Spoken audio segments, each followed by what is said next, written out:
Hi guys! Kompletos ricados na tayo guys. May bangos at saka mga gulay dyan guys. Ayan, balat na tayo ng labanos guys. Radish yan na white. So, slice na natin guys. At saka may kamatis guys. Slice na din natin. Ayan. At saka umbok guys. Yan ay maganda din sa ating katawan. Ayan. Isa-isahin lang natin. Huwag na natin ikat. So, ayan guys, nalinisan at nahugasan ko na yan guys. At mayroon din tayong sibuyas at saka luya. Sibuyas at saka luya lang guys ang aking ilalagay dyan guys. Pagkatapos na na-slice guys, ayan ang tamarin. Tamarin ay yung po yan, yung sampalok. Sampalok po nga na pre-preserve yan. So, ganyan po siya Nandyan pa rin yung buto ng sampalok. So, ayan guys, maglalagay ako ng hot water. Hot water yan guys para matunaw. Para yung niya, yung buo-buo, medyo maano po yan guys. So, pagkatapos niyan guys, ayan, maglalagay din ako ng kamyas. Ayan, lalong aasim ang ating lulutuin. So, ayan, cut na natin ang ating bangus. Ayan, ang laki ng bangos. Yan guys, binigay ng aking kaibigan. Pagkatapos natin malinisan yan guys, ay nakaprepare na rin ako ng dyan guys, yung tubig na paglutuan natin. Ayan guys, sinuhugasan ko muna ang ating fish. Pagkatapos kong nahugasan lahat guys at na-ready ko na lahat guys. So, ayan, proceed na tayo.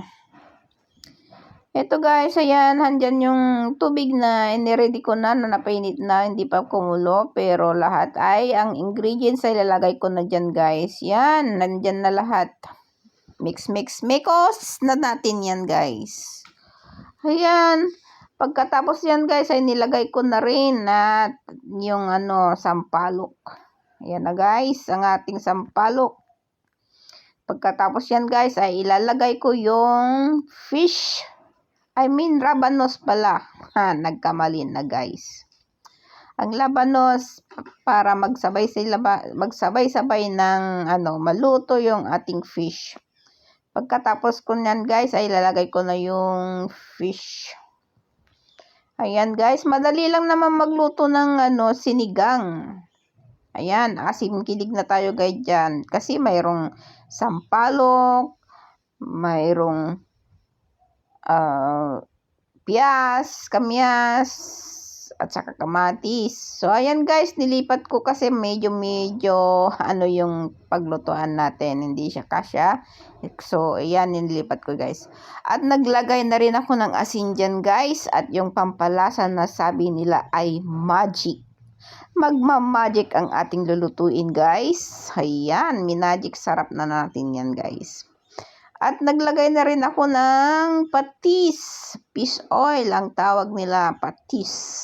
Na lalong sasarap ang ating lulutuing sinigang. Ayan, naasim kilig na yan guys. Malapit na tayong kakain. So, ayan guys. Ayan, lutong-luto na at nagmix pa ako ng hipon yung shrimp para lalong sumarap ang sabaw nito guys. So, ayan guys. Pagkatapos yan guys, ilagay na natin yung umbok. Ayan. At saka lutuin lang natin ito ng 5 minutes. Ay, okay na siya guys. Takpan na natin. Yan. Saglit lang guys, ay luto na. Ayan na guys. Ayun. Pwede na guys. Pwede na tayong kumain guys. Gutom na ako. Ayan guys. Yan. Pwede na guys. So, ayan na. Lutong-luto na guys. Pwede na tayong kumain. So, salamat again.